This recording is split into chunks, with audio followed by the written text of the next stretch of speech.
Good afternoon, everybody. Welcome. Very warm welcome to all of you. My name is Dharmendra Kanani.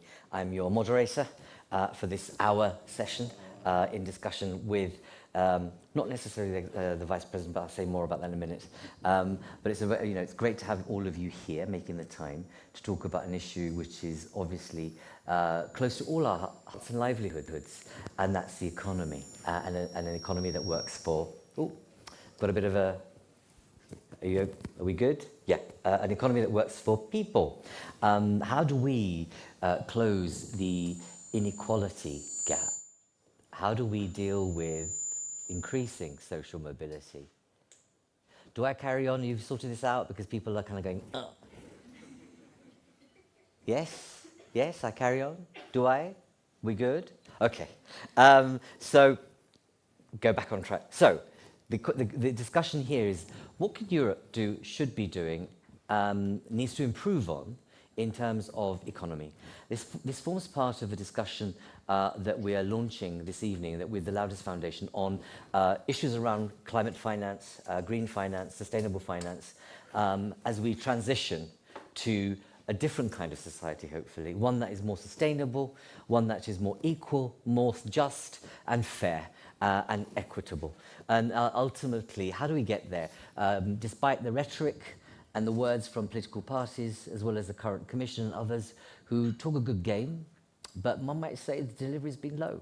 I don't know. Depending on where you sit in Europe, depending on where you live and where you stay in Europe, depending on your opportunities for jobs and your access to things that will help you improve and adapt your life for a more digital, more sustainable livelihood. Those of us who are able to negotiate how to get a cleaner boiler, a cleaner electricity system, etc., it's easy. But the most poor people in estates, in housing estates, haven't got a Scooby, don't know what they're doing, and why should they? Because they haven't been given the right support or the hand up, if you want to call it that in patronising terms, or create a level playing field for others, for all of us, to be able to participate in this transition society that we're going through and going into. So, this is what this conversation is about. As I said, it's part of a longer-term journey that we're having on the issue of climate finance, but mostly economy, how an economy works into the future. As part of this is our event on the 8th and 9th of November, is our State of Europe Roundtable, where we'll be launching 10 policy choices for the new mandate. We did this last time, at the time of the last mandate, where we called it Vision for Europe, and we set out a set of choices for the current Parliament and executive, if you like. But obviously, as we know, what happened was that we've had a series of the biggest shocks in our system historically, from COVID, war, health, and financial. We're looking at debt that's accumulated in public systems, which it hasn't had, even pre-war, if you can call it that. You've got municipalities going bankrupt. I mean, some of the largest municipalities are going bankrupt. It's crazy times in terms of public finance. So how do we make all of that work when we know that the poor are getting poorer, the ill, those who are not very healthy are getting worse in terms of their health, and the material circumstances, and those extremities are getting further apart. So, to have this very complex, complicated, convoluted, but also disturbing conversation, not with any easy answers. I was going to be with Commissioner Dombrovskis, unfortunately has fallen ill.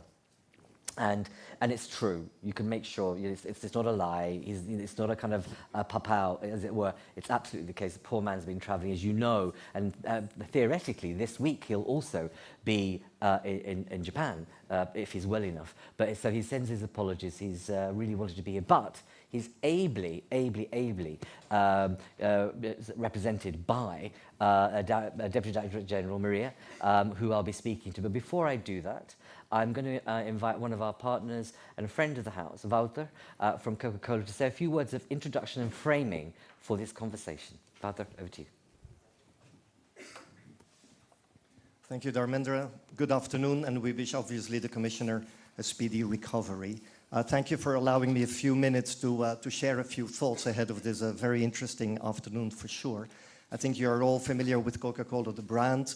You might know a little bit less that actually the drink was available in London in 1900, first bottling in Paris 1919. We have 80 plants from Antwerp to Zagreb, indirect employment, 400,000 people. So we call Europe home, and we share Europe's ambitions and challenges, and they are manifold, as you all know. We live in unprecedented times, and many of us are regularly asked by our bosses and senior leaders for our outlook, our prediction, and very often it feels like the best thing we can say is expect the unexpected, but that is only going to get us that far. So I just want to offer up three thoughts, three ideas as inputs for this conversation. I think the first one is there is no more business as usual. So if you look at the outside context, from climate change to the geopolitical context to supply chain disruptions, business as usual is gone. So we need to find a model that is truly integrating sustainability into the business, making our businesses more resilient, making our economies more competitive. And we believe there are ways of doing that, which is about tapping into the innovation potential of the private sector, staying close to your consumers. One example of how we can do that, in Romania, we just opened a plant where we produce locally our rPET flakes. All of our PET bottles are from 100% rPET, and there is a deposit return scheme in place collecting all of the bottles. So circular economy can work through integrating sustainability in the economy. We can try to combine the growth aspirations of Europe together with its decarbonization objective. So no more business as usual. The second thought is obviously as the private sector progresses on its journey, we need enabling policy frameworks. I think that is one of the, I was about to say cliches here in Brussels, but still, cliche is there because cliches are true, right? So investment support, a stable regulatory framework, innovation. Think of the investment need that the agri-food sector has. Agri-food stands for 1/3 of climate emissions in Europe. So if you want to meet our decarbonization goals and reducing emissions by another 90%, the agri-food sector will have to play a massive role. It's been estimated that would come at 8 billion euros of investment per year for the farming sector to move to sustainable agriculture practices. So enabling policy frameworks, which also obviously are underpinned by good governance and better regulation.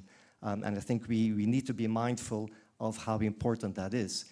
Earlier today, there was a vote in the Parliament, in the Envy Committee on the packaging waste regulation, where all of a sudden certain targets are doubled without any impact assessment, with potential unintended consequences for the broader agenda. So we should not underestimate how important that is to actually support the businesses and actually to deliver on that competitive Europe. And then finally, it's not only about integrating sustainability in the business, about enabling policy frameworks, but also about changing the narrative. 40% of Generation Z does not want to have children because they think the planet is doomed. So how can we work together, private sector, governments, NGOs, civil society at large, to turn this narrative into a positive and to point to the possibilities that are out there, to create an inclusive and just transition towards a net zero and digital Europe. And then finally, not only a positive narrative about the climate transition, but also a positive narrative about Europe. When preparing for these brief remarks, it came to me that my first real job was in 1993, when Belgium was hosting the presidency of the EU. And I actually was tasked by the then Minister for Agriculture and SMEs to organize an event as part of the presidency. And by coincidence, my daughter's brother, her first real job, is now supporting the Belgian presidency as an event coordinator. So Europe has been a positive and has set us in the family up for a positive outlook and for a career. And so I would hope that we continue to look at Europe as a platform of opportunity, as a platform for creating chances for young people, for our communities, for our companies, for our citizens, and that we continue to defend the idea of an integrated, inclusive, just, fair, prosperous, competitive, open for trade Europe moving forward. So I will leave it to that, Dharmendra, and over to a colleague from the Commission. Father, thank you very much for those wise words. And obviously, being able to be upfront about Coca-Cola's role and not ducking it in terms of what you can do as a player, an actor and not just a profit merchant in the world out there. It's very clear that there is that view that the private sector can play a much better, more integral role in creating a good society. And you have many examples in Coca-Cola of how you are investing locally, but also showing to others what can be done in a profit plus model of private actors. Okay, on that note, Maria, please join me. Thank you very much for being with us. As we were saying earlier, given that she's Deputy Director General and having been in the Commission for some time, and also worked with various commissioners, I believe you were in Joachim Almunia's cabinet as well. He's a trustee of ours now, and you're well versed at having to step in for folk. And sometimes probably do a better job. That's not a comment on the Commissioner at all, I can assure you. But I know that the only thing is you won't be able to respond on political issues, but I will still press you. As you know, we've worked together before, so you know the grind. First and foremost, the Commissioner, but also the Commission as a whole, let's say Teams Commission, has been out there in various parts of the world quite in a let's say, direct way, in a very, let's say, demonstrating its wanting to do business, demonstrating it as a role globally. And, you've got Commissioner Jutta Urpilainen going in different places. You've got the President in different parts of the world in any one week. Dombrovskis has been in different parts of the world in the past 6 months.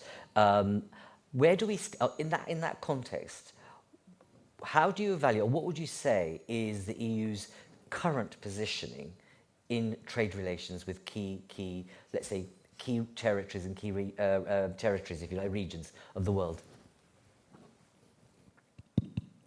Okay. Well, first of all, thanks for the invitation today. Accidental invitation. It's not the first time I am speaking in an event in business Friends of Europe.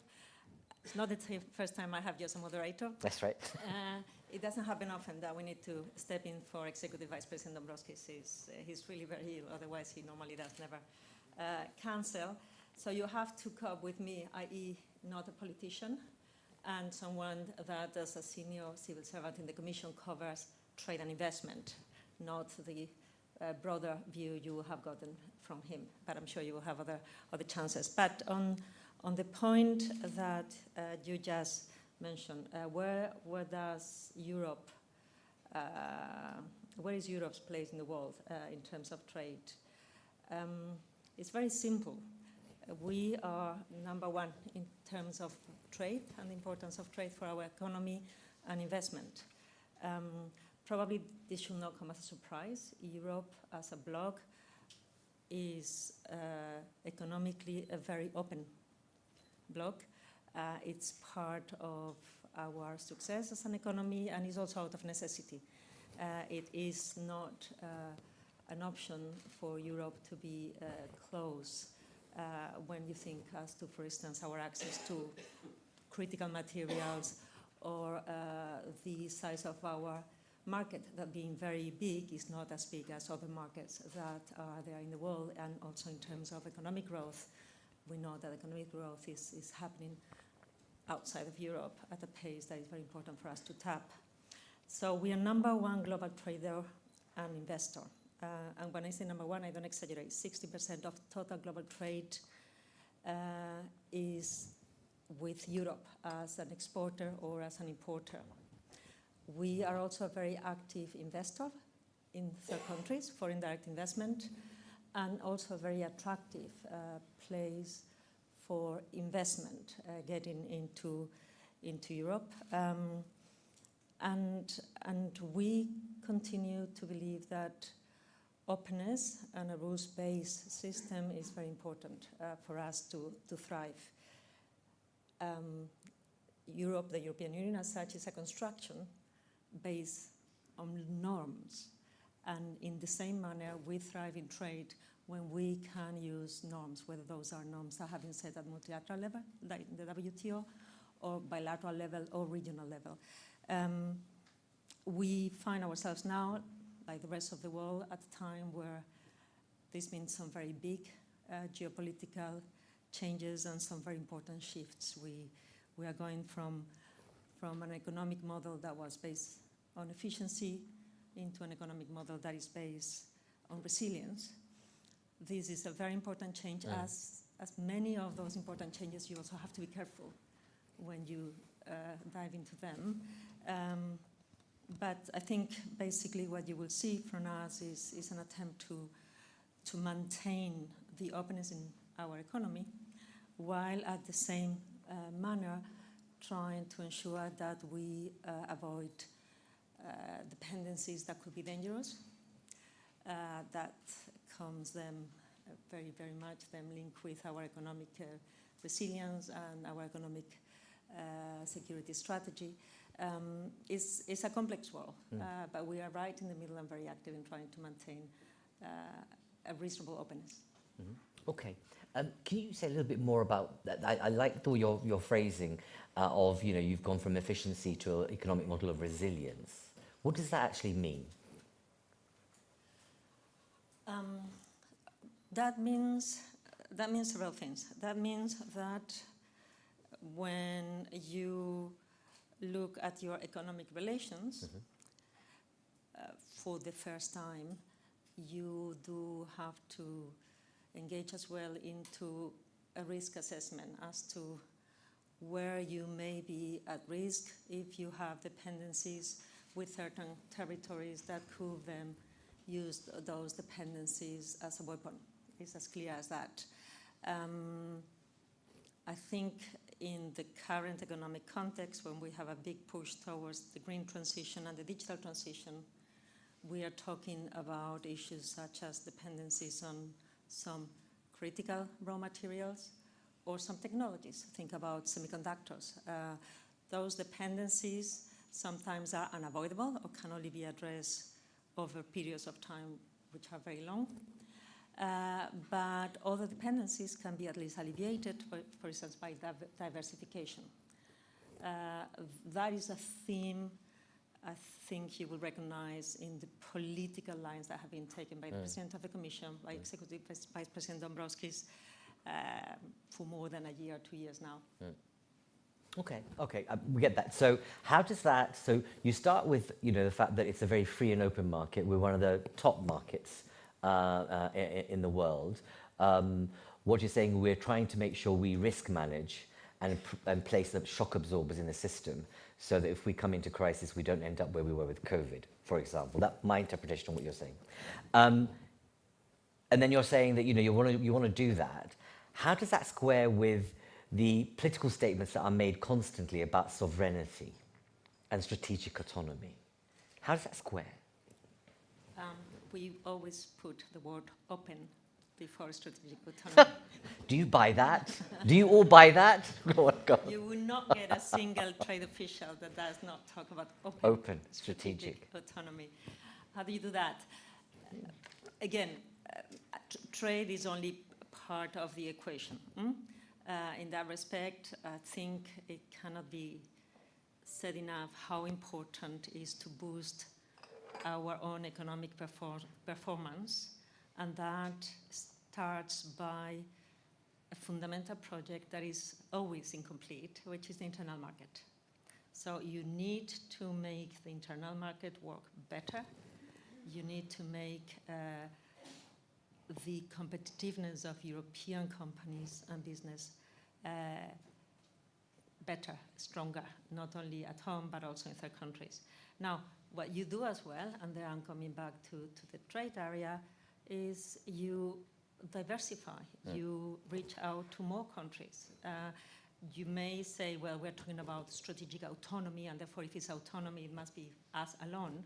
If you look at what has happened in the last couple of years, 2 to 3 years, we have re-engaged in quite accelerated fashion in negotiations with third countries. Some of them were kind of dormant before. So we have had big negotiations at the last Commission. All of you remember negotiations which we're still trying to get to ratify, such as those with Mercosur, the free trade agreement with the 4 countries of Mercosur, or with Mexico. But we have concluded negotiations with Chile We have concluded negotiations with New Zealand. We hope to be concluding very soon negotiations with Australia. We are discussing with a number of Southeast Asia countries that we had stopped discussing in the past the possibility of free trade agreements, like Thailand, like Malaysia, like the Philippines. We are negotiating with Indonesia. You are trying to make sure that you can engage with third countries. I try to stay away from concepts such as like-minded, because I think that is an extremely difficult concept to try to articulate. It always means one-way traffic. Sorry? It always means one-way traffic, i.e. people like us, yes, not like them. And people like us got to find. But what I'm trying to say is I think at the same time that we are aware of greater risks, and we're taking measures as well to deal with those risks, and I can speak to them if you want me to, but we also understand that our economic performance requires engagement with the countries. Okay, that's good to know, because it does. I mean, the conversations about turning back the clock on globalization during COVID were just absolutely insane. Absolutely insane. You know, when you think about how made in China and made in India now increasingly is in all our homes in terms of what we get, what's supplied, and we know what the supply chains are. You cannot turn back 20 years or more of this process that's intertwined the world. Yet, all this nonsense came out about, you know, we need to have local this, local that, and we have to fear the Chinese, the Japanese, or the Taiwanese, or the Indians, etc. On that note of, let's say, protectionism, what might be perceived as protectionism, you just spoke about the strategy that, you know, the open strategic autonomy, etc., and the risks that you're thinking through. Are you looking at, going to, let's say in the next mandate perhaps, and I know you can't speak politically about these things, but will we see a more assertive strategy to work with low to middle income countries where it could matter a lot in terms of their own economic health, but Europe's economic health? And then what's the positioning to India and China? So let's deal with low, and I know, I'm sorry, I'm like bombarding you. These are really, they're not difficult questions, but I'm sure people are interested in these questions. And say so if you're not, because you can raise your hand and I'll bring you in. But will there be more of an assertive strategy towards low to middle income countries? Can we find out what's going on with my headset, please? Because people are going to, otherwise I'll just talk without it. Is it done? I'm not a bully, by the way. I'm concerned about you and your ears. I've been where you are. And it's like, oh. And the second point about, and let's come to India and China for two very different reasons. So low to middle income countries, are we likely to see a different approach? A more assertive approach? Okay, let me first talk to assertiveness before getting to assertiveness vis-a-vis any particular group of countries, because I think it's important. You have heard me now making the case for an open economy, but I think it's also important to highlight that in this Commission already, and it's something that has been building up for a number of years, we do want to combine openness with, you can call it assertiveness, I will call it a readiness to defend a number of important objectives, and to do so, if needed, via unilateral measures. Which are those objectives? A level playing field is absolutely necessary. It hurts our companies when there are interventions in markets by other countries that basically distort the level playing field in a manner that we cannot compete, whether it is in their markets, in the European market, or in third country markets. And then there is an area that has grown in importance because it's the reality of the world these days, which is the need to defend at European level increasingly our security. And here I'm talking about security in almost a more traditional sense. 4 years ago, 5 years ago, you will hardly hear us talking about screening of foreign direct investment. Yeah. Now you do. We had that conversation first time a couple of years ago. We were dealing with, but you will hardly hear about export controls in relation to dual-use goods. In other words, with a geopolitical reality where you have, where it's increasingly difficult to make the difference between trade and economic relations on the one hand and geopolitics on the other. I mean, they've always been connected, but now really the line is extremely blurred. We have had to step in an area that is not necessarily easy, because we also go from exclusive competence into an area that member states often consider to be their competence only.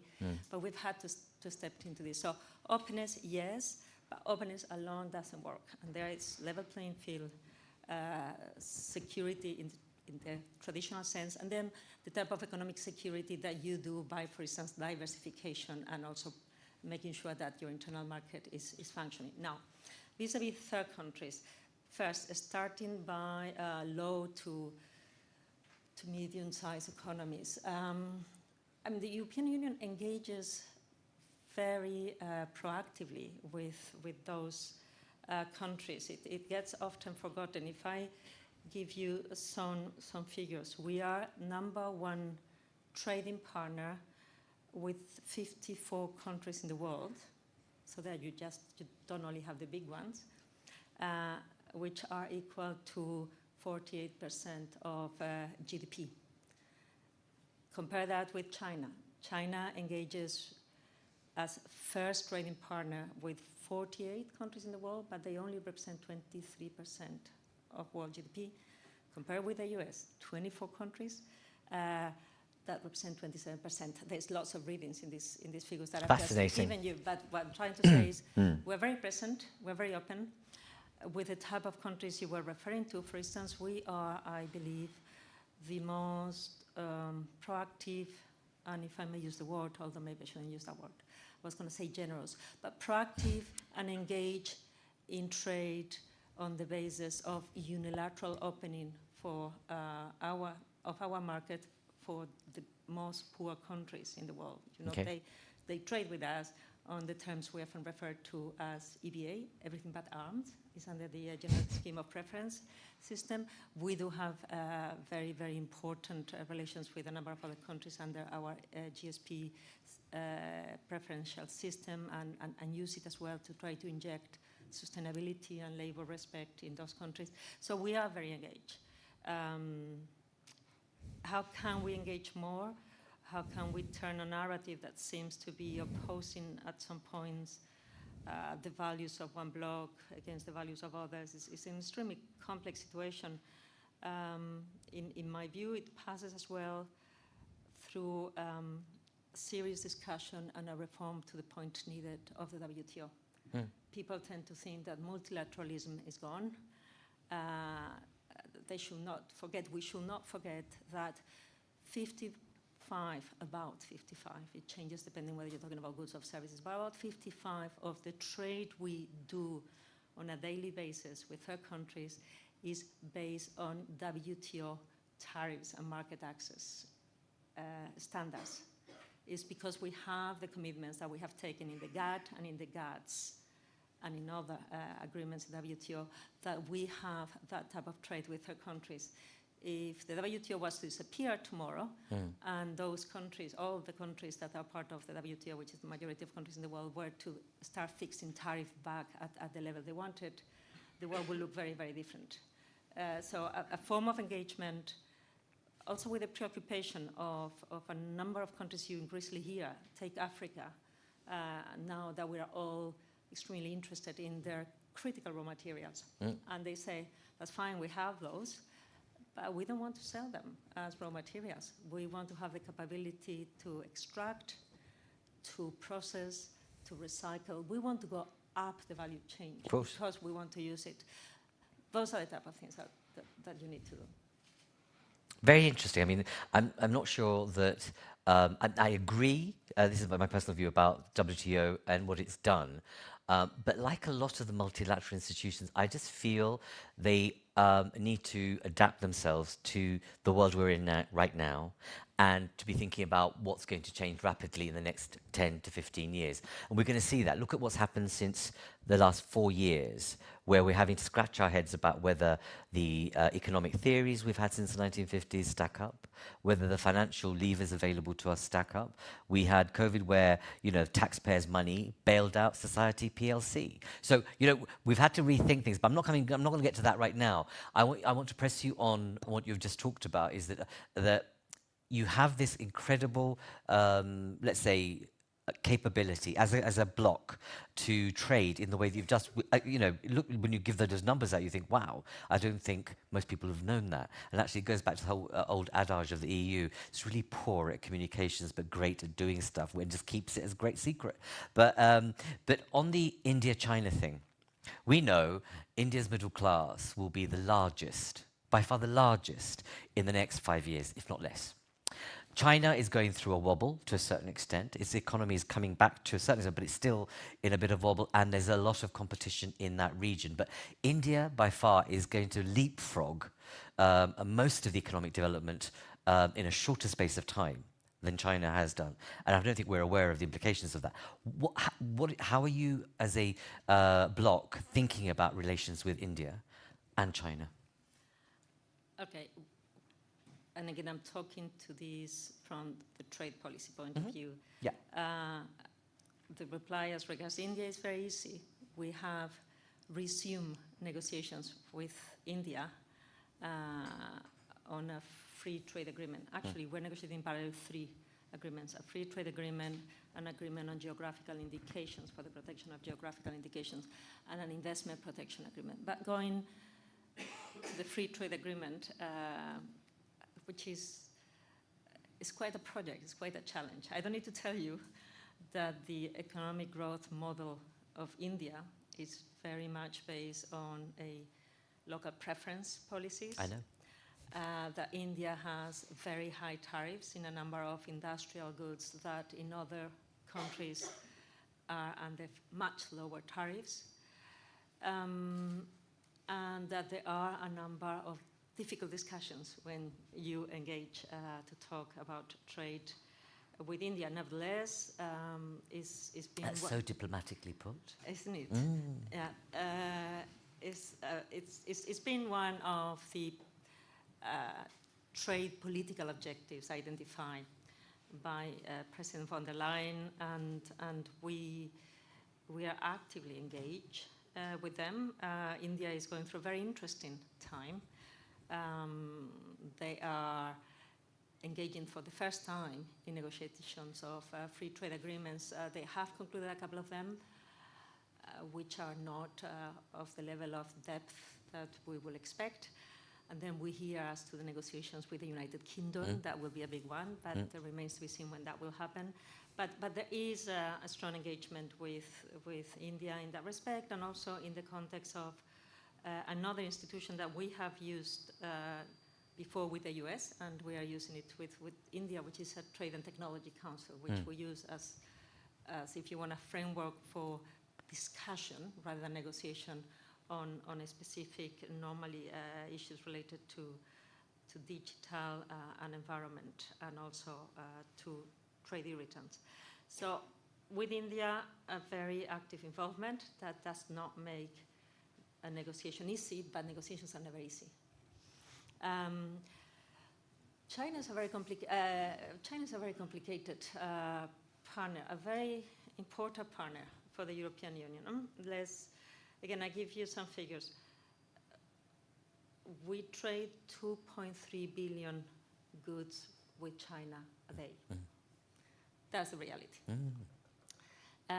That's why I thought it was a stupid comment about, returning back globalization during COVID. When you have that, that's the reality of everyday life. But anyway, carry on. Please carry on. What some people talk about is a funny word to try to pronounce or make exist.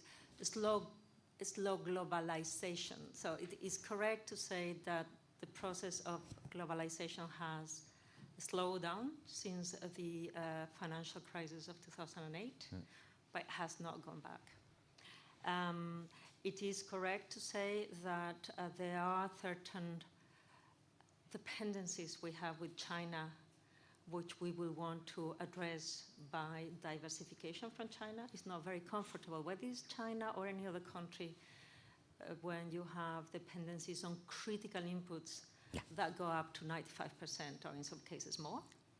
And it's also correct to say that we have a complex relation with China because our business are facing an environment which is difficult in terms of entering the market, functioning in the market, and also it is an economic model that, in our view, in a number of instances, creates distortions to that level playing field I was referring to, that force us to react and to intervene very often through trade defense measures.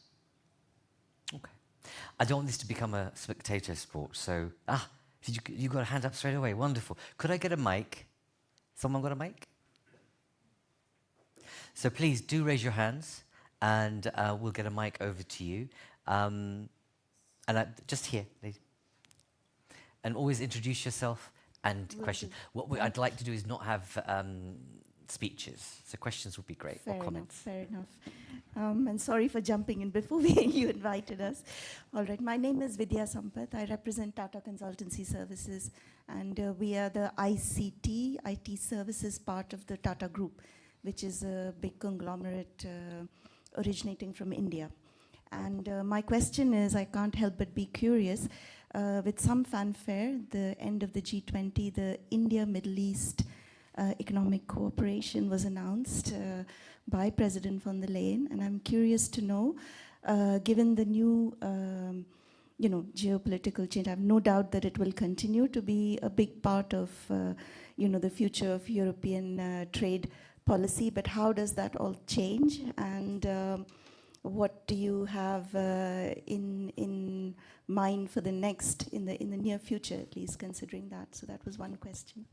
Nice, fat, chunky one. Thank you, Vidya. Well done. Absolutely, a good one to start with. Who else? Don't be shy. Gentleman next to you and the gentleman over there. Great. Do introduce yourself, as I said. Yes. Thank you for this insightful session. I'm Hibiki Kimura, working at Japan Business Council in Europe. And my question is about trade and environment. So when you interpret and implement trade regulations with the object of environmental protection, like CBAM or deforestation-free product regulations, I think we need to consider three things. First, the countries have a common but different responsibility for the environment. And second, each country has implementing their own environmental protecting legislation in their own country. And third is that we need to so let me, That's okay. Yeah.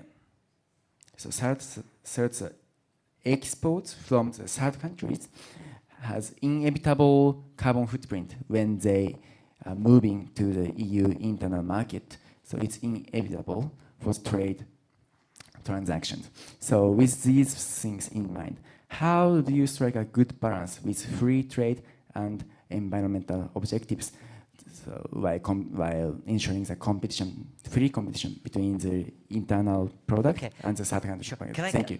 Whilst you've got the mic, from your position, your point of view, how do you receive how the EU operates with you? Do you feel that they are, on top of a hill saying, you should be doing this, this, and this on climate action, and then you will play with you? Is that how it feels?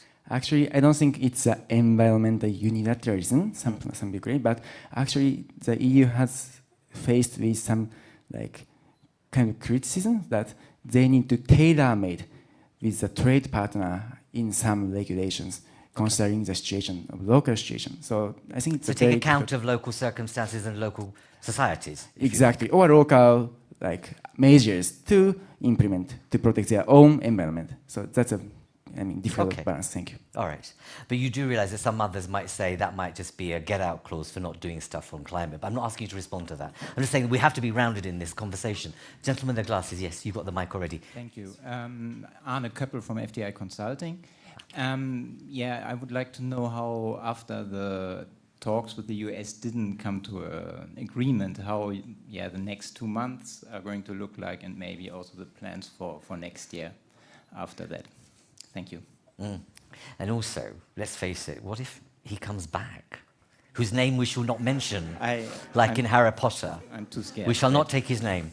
But, you know, when Maria and I had the last conversation about foreign direct investment, I think the audience at the time, I'll bring you in, were really shocked that people assumed it's China and the Middle East that are really investing heavily in Europe. US is by far the largest investor in Europe. By far. By far. We have no idea about how much they own of infrastructure in the EU, and we worry about what we call malign actors elsewhere. Not to suggest anything negative about that, but if he does, whose name shall not be taken, get in, it will be dodgy. It will be dodgy in terms of what they can do to the economic stability of Europe. Maria, should we start with US?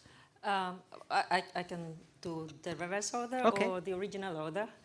The first question, frankly, is the impossible one, because you're right. An outcome of the G20 leaders meeting was the launching of the India-Middle East corridor, but then we have the crisis that we face at the moment in the Middle East. So I do think that we are at a stage where it's impossible to foresee what's going to be happening. I know we want to fight against doom and gloom, but sometimes it's very difficult. So this is, at the moment, an impossible prognosis. In terms of trade and environment, from our point of view, but I don't think we are alone, trade and sustainability needs to go together. And for us, sustainability covers mostly two areas. One relates to labor, and the other one relates to environment/climate. I don't think in that respect there is a disagreement, say, between Japan and the EU. Yes, we may have different responsibilities, but developed countries, I think, don't fight trying to say that they have a lower level of responsibility. I think we do all have a very high level of responsibility. And we are not trying to impose our tools to other countries. What we are trying to make sure is that our tools remain effective, including when we have trade with other countries. So CBAM, the Carbon Border Adjustment Mechanism, which, as you know, is now in a phase where we are piloting its application, starting from reporting, but not yet in terms of replacement of the ETS system, and having to, for exporters into the European Union, pay for an adjustment in terms of carbon footprint. But we need it. We need it because otherwise we may have a carbon price in the European Union, but there will be a huge leakage happening at our doorsteps and also farther away. It's been constructed in a manner where we've been extremely careful to be able to demonstrate that it's not discriminatory. We're not asking more from Japanese companies, say, I don't know, steel manufacturers, than from our own manufacturers. And we will work very hard, and I have regular discussions with Japan, with Korea, and other countries, although it's not trade normally in the lead, is the Director General in charge of taxes, TaxUD. But we do have a very strong engagement. DG TaxUD has a very, very intensive engagement with our countries to make sure that the entry into force of CBAM and the functioning of the system, which granted is complicated, functions properly. So in that respect, we believe it works. The same with deforestation. But again, we are mindful of the fact that if you impose rules that are going to potentially lead to taking out of the European market goods produced on the basis of land that is deforested, it's our interest not to get to a situation where we block those goods. It's in our interest to avoid that the deforestation happens and to work with third countries to see how this can be achieved and how the efforts they make can be recognized in the implementation of our rules. So we do have very intensive discussions, for instance, with West African countries that produce and export cocoa, or with countries like Malaysia or Indonesia, because of being producers of palm oil, or with, in particular, Brazil, as part also of the Mercosur discussions. So again, we are very careful in terms of, what you will always listen from a trade official, WTO compatible rules. But in the end, it's in my view, when you're talking about environment and climate-related measures, it's not as to whether we open or close our market, it's whether we can work with others to make sure that everybody's making the effort, because in the end, we might have the best rules, but if no one else is following the same or equivalent, I'm not saying that we want them to follow the same, it's for the damage of everybody. The next 2 months with the US are going to be very intensive. They always are, but they are going to be particularly intensive. That's very clear. But I mean, that's no secret. We do have unfinished business, good progress that was achieved. I'm talking again on trade matters. The summit last Friday obviously covered many other things. But in terms of trade, we will continue our engagement both on the GSA and on the CMA, so in terms of steel and aluminium and in terms of critical materials. But there is work to be done, but is of an absolute priority in terms of importance, so the engagement will be there. We will also have a new meeting of the Trade and Technology Council that will happen normally before Christmas in the United States. Great, thank you very much. I encourage you, those of you who haven't had a chance to or not thinking, why don't you put your hands up? Okay, there's a lot of men, which is okay, all right? But I also want some of the women to answer, put your hands up too, please. That would be great. So I won't be invidious, but I will take the gentleman at the back first and the gentleman with the glasses. But otherwise I'll just pick on someone. Thank you. Please do go ahead. Thank you very much. My name is Ville Valkonen. I'm an MP from Finland, representing the National Coalition Party, part of the EPP. Thank you very much for an interesting talk, and I was especially happy to hear about the push with India. It is of crucial importance for the whole, I would maybe exaggerate if I say mankind, that the largest democracy on the planet and the tightest union of democracies strengthen their cooperation, and trade is a vital part of that. But then going a bit to the provocative side, because that's the seed of an interesting discussion, isn't it? Talking about China, the big C. Since we know, and it has become evident, that China is a regime deliberately on the way towards a totalitarian communist dictatorship, and the clearest systematic competitor on a global scale to our worldview. Why does it seem to be so difficult for, especially the European Union, to formulate this fact into a strategy regarding trade and investment? It's not so much about deglobalization as of de-risking.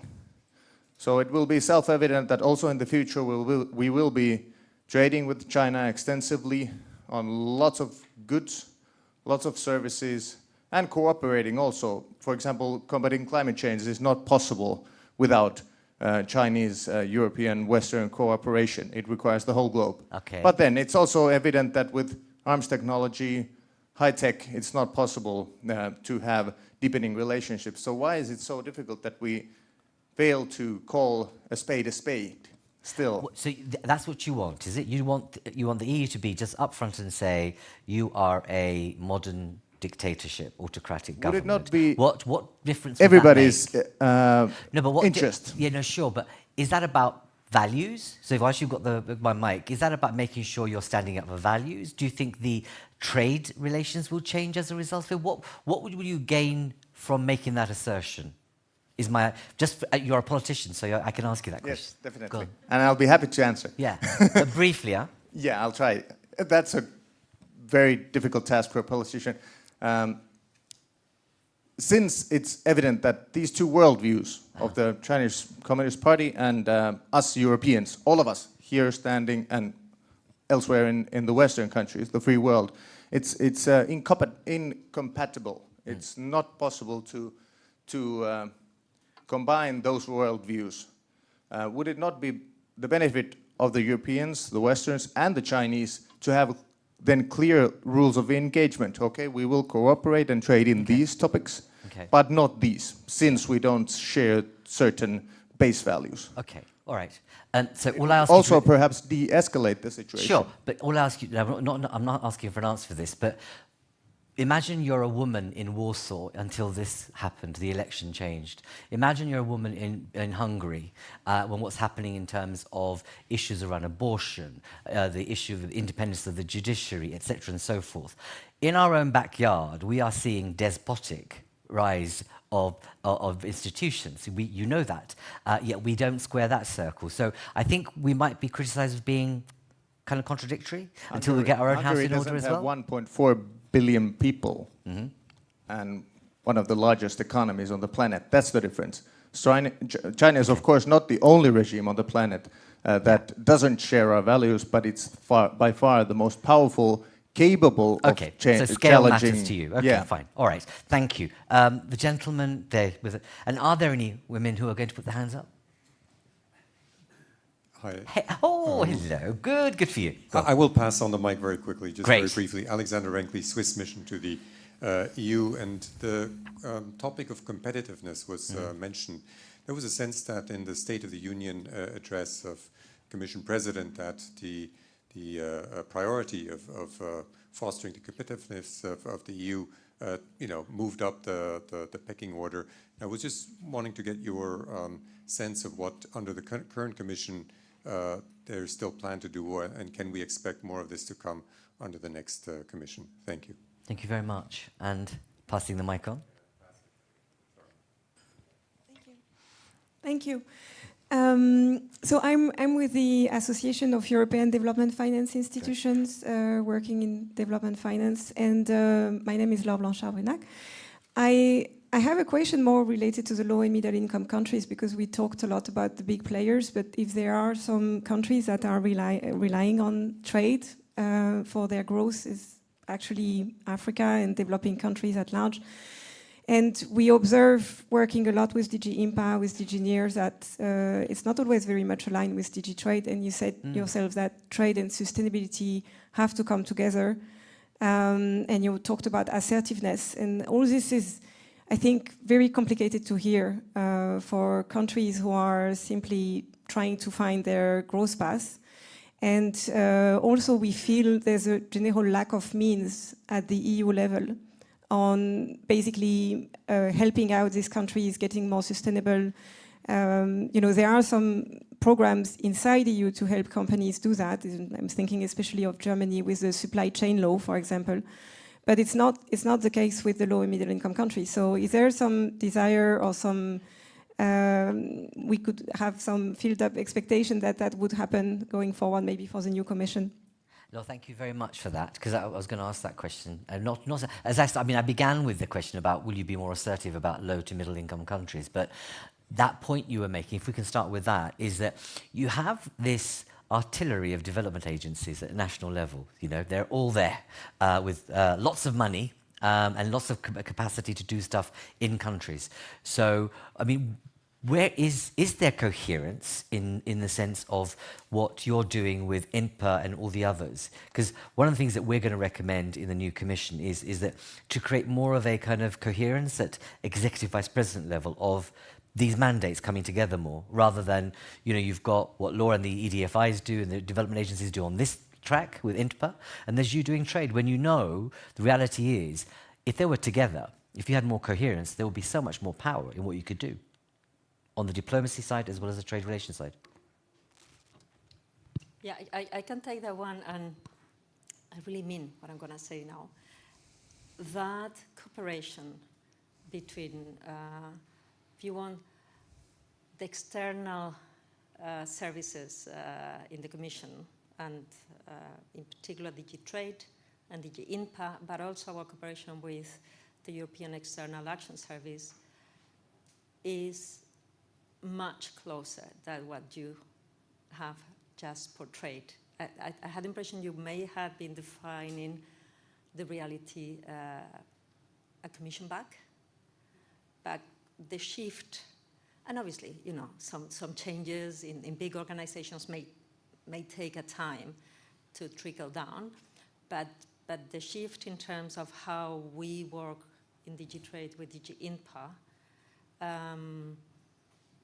including when engaging on issues like the ones we were discussing before, like deforestation and CBAM with our countries, is a very positive dynamic, which I am sure will continue over for the new Commission. I'm not saying that it cannot be improved, but I can assure you, because I have under my responsibility not only the teams working in Asia, but also the teams working in Sub-Saharan Africa, and they work with INPA all the time.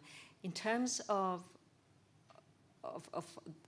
the support we give to countries like, for instance, in Sub-Saharan Africa, and I don't have the figures with me, but I would say that the European Union, again, is really very bad at communicating the fact that we are the biggest donor in that continent.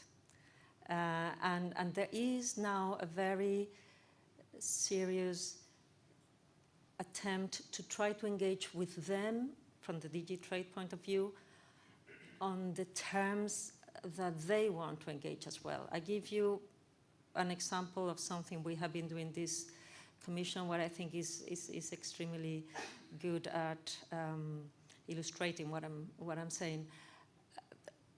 You have countries, as we were discussing before, that basically are saying, I don't want you to open your market in exchange for me opening mine, because we are in a very unequal situation.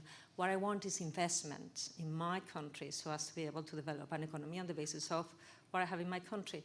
And we have been negotiating and are about to sign, for the first time, agreements which are investment facilitation agreements.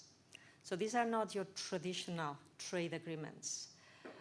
They do not include market access, but they are binding international agreements by which the parties agree to take a number of measures to facilitate, in terms of transparency, in terms of predictability, in terms of support, the investment in the respective countries. And this is clearly the type of approach that a number of African countries are interested in. The one which I hope will be signed very soon is a Sustainable Investment Facilitation Agreement with Angola. But Nigeria is also interested, for instance. We have concluded now negotiations with Kenya on the upgraded Economic Partnership Agreement, which also includes now this type of approach, although it maintains market access as it's based on the pre-existing East Africa Economic Partnership Agreement. What I'm trying to say, I'm not going to get more lost in the details, but we are actively trying to change the manner in which we engage with these countries. We understand. That doesn't mean that we always agree, and there are views which are very different on a number of things. But I think that is very clear, and I am sure it will continue with the new Commission. Then, in terms of going on to the China question, and that's why I was saying at the beginning of our discussion, I stay away from the term like-minded, even farther away from the term democracies. Mm-hmm. It's a very tricky discussion to be had. The world will be a very insecure, or even more insecure and difficult place if we were only to trade with those that are like us. I mean, actually, we would be trading with very few. So in that respect, if we were to have problems with political systems, we should have them across the board. What I think we need is to ensure that there are certain elements that are part of our relations, and that is partly of our foreign policy, but also partly, that's also part of trade. But we do have an interest in engaging with China in the same manner that we engage with a number of other economies without having to put a tag, you are like us. Because precisely it's 1.4 billion people and the second economy in the world. You don't want a world that cancels China out in any event. It's not a possibility.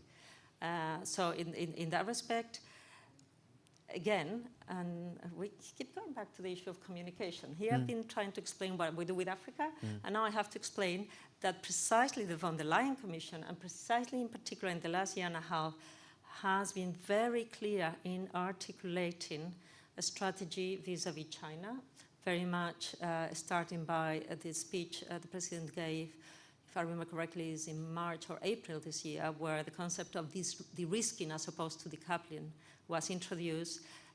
We adopted the economic security strategy very recently, where again, we are talking about the need to partner, the need to protect, the need to promote. Each of these words are not just like labels. There is a whole logic behind it.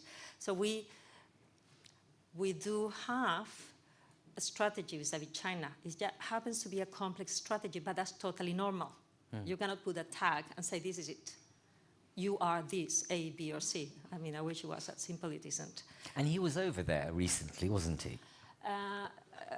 Executive Vice President was over there. I was there as well. 3 weeks ago? Yes. 3 weeks. Yeah, and how did that go? Weeks. It was intense. I'm not going to get any more out of her on that one, and I completely respect that. Don't worry, because you're not him. You're not his role. And did we cover all the questions there? No, I think not the third one. No, exactly. I did not cover the one as to unfinished business for this commission in terms of competitiveness of the European market. If I understood the question right, I mean we do have quite a lot in the pipeline. That have been quite a few measures in the pipeline. By the pipeline, I mean negotiations in the Council and in the Parliament that have been proposed by the Commission in the last 18 months with a view to support competitiveness, whether it is in relation to semiconductors or in relation to net zero industries, or in relation to critical raw materials. And I think on those bases, there is quite a lot already on the table of the Council and the Parliament to concluding what is now the end of a cycle. That does not mean that there are not going to be maybe some more specific initiatives, but I think we're rather trying to conclude and close what we have on the table. But I'm sure that there will be, well, I'm sure you can never be sure, but I will expect to have continuity on this line for the next Commission. Thank you. I've busted the time, but I am going to take that one last question from you, just as a sweetie prize. Thank you, as you are also at the back. But if you can be short, because I've already eaten 10 minutes over. Go on. No problem. Say who you are. My name is Rachel Owens. I'm the Director of Climate Finance at the European Climate Foundation. So I just wanted to really welcome what you were saying about trade and sustainability, and obviously we feel that's key.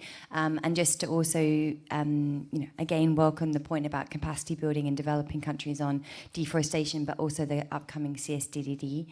My question is mainly around priorities for the G7 presidency. Obviously, it's happening in Europe, in Italy, and yeah, I'm just really keen to understand your priorities from a trade, but also kind of more broader perspective. Okay, thank you. I was really hoping you were going to say something about COP and whether it's a waste of time and whether it will be anything. No, not at all. Back to you, Maria. Okay. I mean, in terms of priorities for the G7, let me be honest, I wouldn't be able at this point to tell you these are the specific priorities that have been identified for the Italian presidency. In terms of priority for us, the effective implementation, but also implementation based on a dialogue and cooperation of CBAM and deforestation are very big. The corporate social responsibility directive, so the directive that imposes, as you know very well, a number of due diligence obligations on companies, and maybe, depending on the speed of the Parliament and the Council, of the forced labour regulation. Those will also be very big in terms of the efforts we are going to have to undertake. There is a number of others, in particular in the area of green and the efforts made by DG Environment and DG Climate. There are a number of measures that it is unavoidable have an effect on trade, and where I think the investment in the implementation in a manner that does not lead to confrontation and problems with the country is a very important one.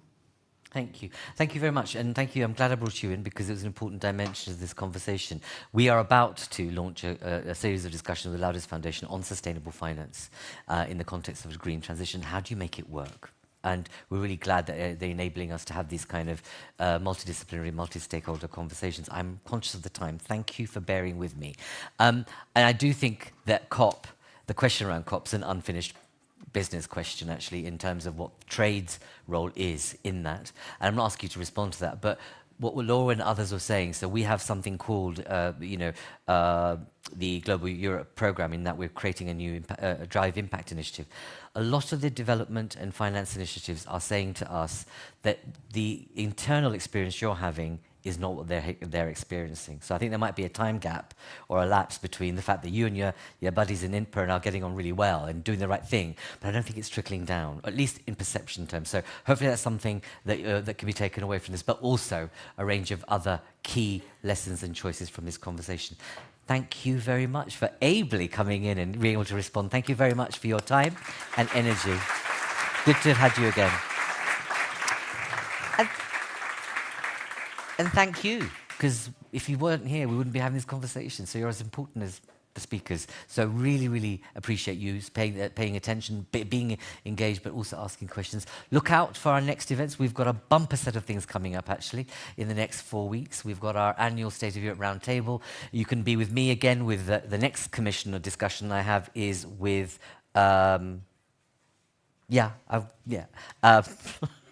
it's like a weird, a thing behind my back.